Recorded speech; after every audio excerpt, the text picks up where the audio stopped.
Hey everybody, this is Alex Merced from alexmercedcoder.com, and this is my JavaScript strings masterclass. The idea here is to kind of show you not every little thing about strings, but enough that you can really use strings in a very substantial way in your code. So first off, what's a string? A string is just, well, a series of characters and words. So if I wanted to create a variable that is a string, say const my string is my variable, I could write it like this: hello world with double quotes. Okay, I could write it with single quotes.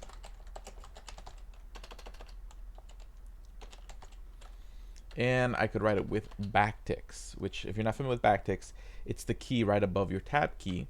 So notice it looks a little bit different than a single quote. It's like a slanted single quote. I could do hello world. Okay, the backtick is going to be kind of special. We'll come back to that backtick. But you could write your... So what if I wanted to do this? What if I wanted to write, hello, my name is Alex? Oh, wait a second, that looks kind of weird, because see, there's double quotes inside the double quotes. There's two ways for me to do this. Okay, same thing if you had single quotes inside of a single quote. I could escape, which means I use a slash like this in front of those characters. That, what it does, it says, okay, hey, this is not the end of the string. I'm really actually trying to print this. Okay, so if I were to actually log my string, console.log my string, so node scratch.js, see, it prints the string. But, you know, that can kind of look meh. So what I could do instead is I could use single quotes. Because as long as the single quotes are in double quotes, they'll be treated as part of the string. Vice versa, if I was using single quotes, then I could use double quotes inside the string. Okay, so you have to keep in mind what quotes you're using, and you know when you may or may not need to escape them, depending on whether you want to use double quotes inside double quotes or single quotes inside single quotes, etc. Cool. Now strings have lots of methods. Okay, so for example, let's say I want to replace that word hello. Okay, you can use what's called regular expressions. Regular expressions are like a little mini language for understanding strings. It's not something you'll generally memorize. Okay, there's generally good regex tools to kind of come up with your regex expression. So here, regexer.com is what I use. Okay, and it's a very useful skill to at least be able to put together a regular expression. Again, you don't have to memorize all of the regex syntax. Okay, that site doesn't look like itself anymore. So regex practice school. Well, that's what I wanted to use, but let's try it again. Nope, that's sad. Okay, here we go.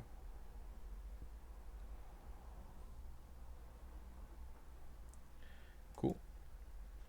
And generally the way it works is you put a slash like that, and then you put what you're looking for in there. So I'm just looking for the word hello, so it's pretty straightforward. It'll just be hello, hello. Okay, and then script delimiter. Actually, no, I think it's hello.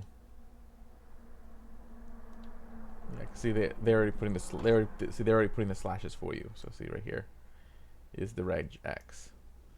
Okay, so this would just say basically look for the word hello. Okay, so essentially what would happen is that over here, okay, let's say I want to replace that word hello, I could just do my string dot replace. Okay, first we have to put in the search value, and that's one of the great things about Visual Studio Code is that it gives you these little hint boxes that tell you sort of what functions do. Okay, so first we're looking for the search value, then the replace value. So the search value is a regular expression. So regular expressions aren't strings in JavaScript; they're their own type of object. So I would write it like this: hello, like that. So that now it knows it's a regular expression because of the two slashes. Okay. And actually I'm looking for uppercase hello. And then what I want to replace that with is goodbye. Okay. Nope, that didn't quite work. I think I need to make sure that I specify that the space is after it. Okay, hello matches the character's hello literally. Gmodify all matches don't return that for the first match. Multi-line because it causes X. Actually, we can put a string over here, so we can test this out. So I'll put hello there. And I'll write hello world here. Okay, and it does match. Okay, so that is working. Okay. I think for replace, maybe I just have to put in a string. So I just want to say I want to replace hello with goodbye.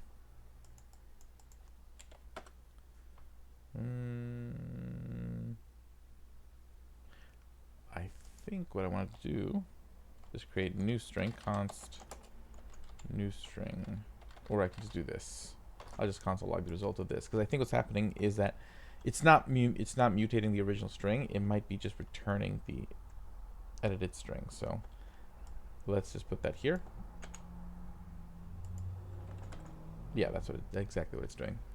Okay, so let's just try it again with the regex / hello, and make sure that works too. Yep, that works. Okay, cool.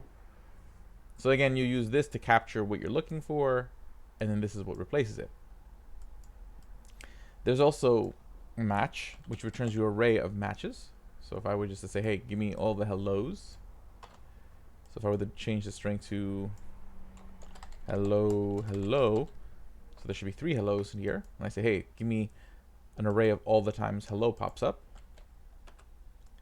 Okay, so let's say I get this for return back. I get hello. Oh, this only returns me the first one. So I think it's match all if I want to get all of them. And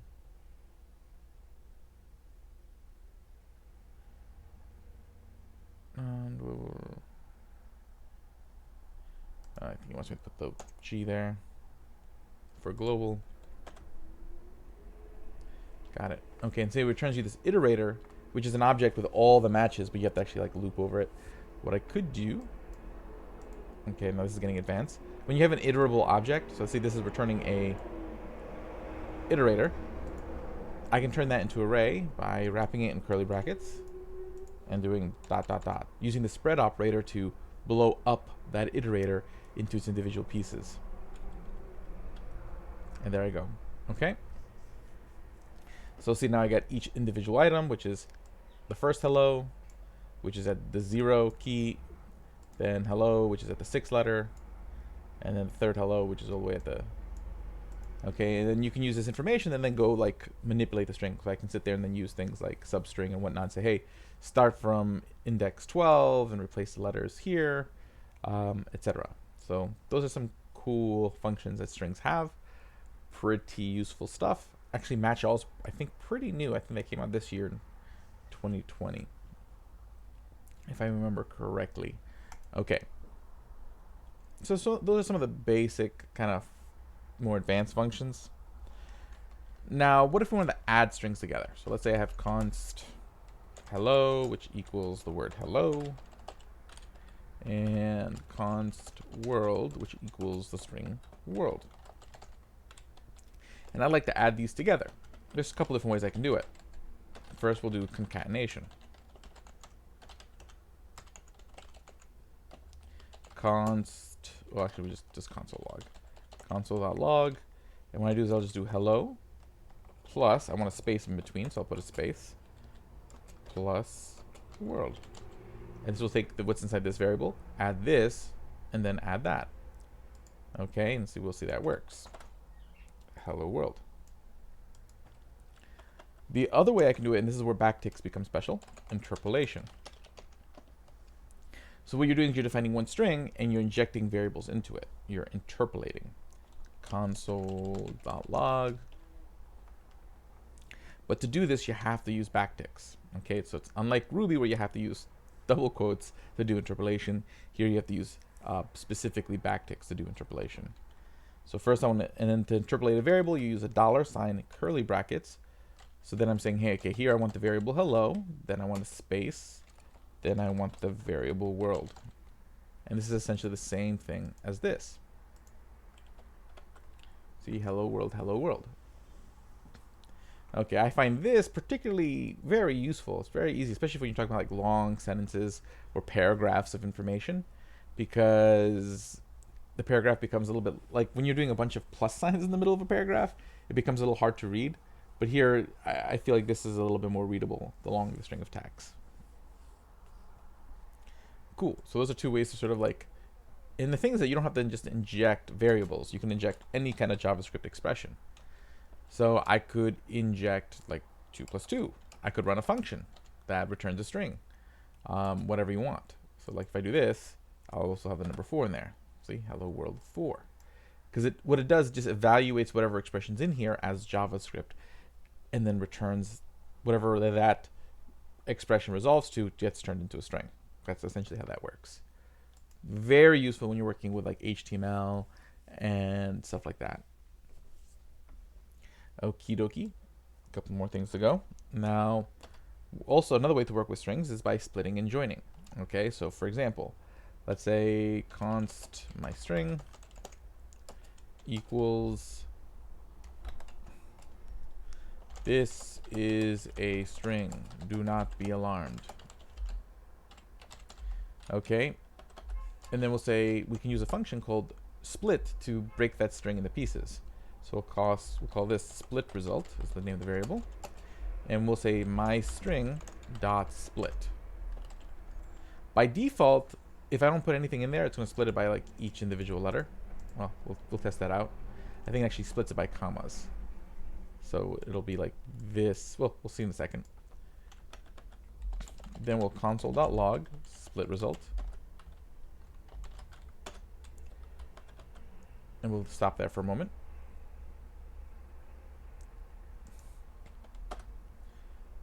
So see right there, it just takes the whole string, so it doesn't do anything.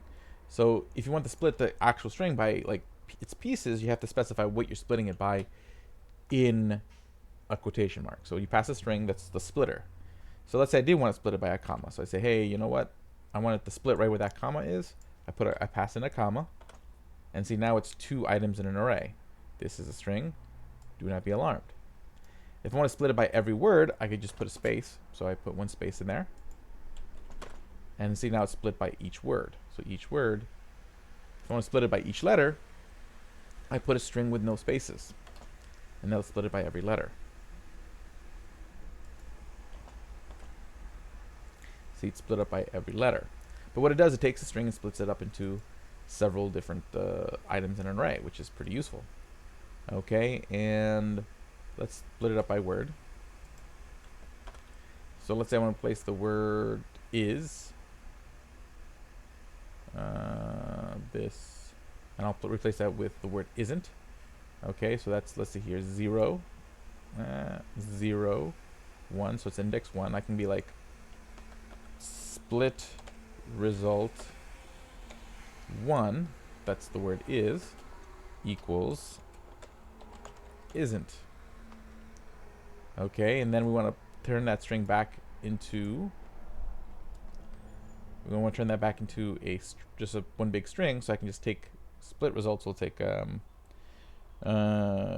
new string, const new string equals split result.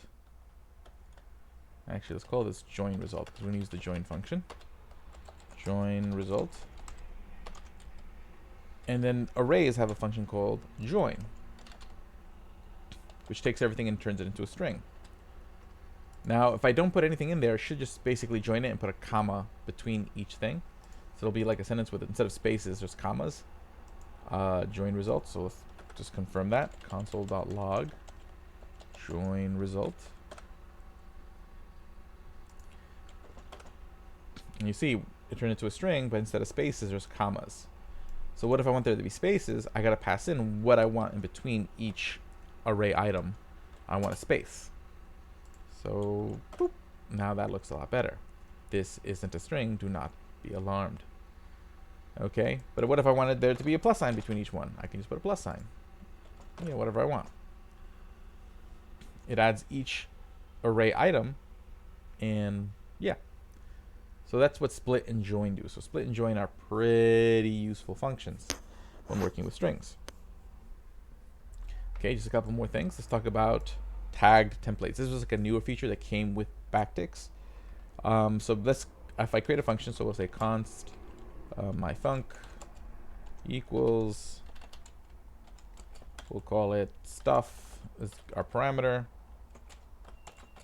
and we're just going to console log that stuff. But you can write a function, doesn't matter what the function is. And then what you can do is you can actually do this. You can do myfunc and then use backticks and say hello world. And what this does, this is what's called a tagged template literal. I'm tagging it with this function. Okay, and what it does, it takes this string, breaks it up, and passes it into this function. Which basically I'm just taking the argument that's passed in and printing it so you can see what the result is. So let's see here. Let's go to node-scratch.js and see I get this array with hello world. Okay, that's kind of straightforward. But what it does is that if I use interpolation in the middle of it, so let's say I use 2 plus 2, and then I say hello world again, watch the result change. Okay. See what it does, it actually should pass me 2 arrays. So what I'm going to do is I'm going to stuff and stuff 2. Because the second array should have everything that is interpolated. So the first array is the string, so hello world, those are pure strings. Oh, I gotta console log both stuff and stuff 2. Okay. And you see, like, there's the 4, there's the interpolation. So I get one array of the strings and another string of the interpolated values. And theoretically what you could do is you could, like, do stuff with them. I could rebuild the string, modify the string, or, you know, basically take this, break apart the string in a way that process the string in a way to do whatever. So for example, in GraphQL, you have this function called GQL, and then you pass in a string with all your types. Basically, that GQL function's parsing that string and figuring out all your types. In what's it called? Lit element. I'm pretty sure there's a HTML function like that, and you would pass in your HTML here, and in lit HTML, what it does is just like allows you to write like reactive, interactive UI HTML through tag templates. So that's what a tag template is. It's for particular situations where you want to parse a string. So what you do, you tag the string and you have the function underneath and you do your thing. I wouldn't say this comes up too much, but it's a thing you can do. Okay.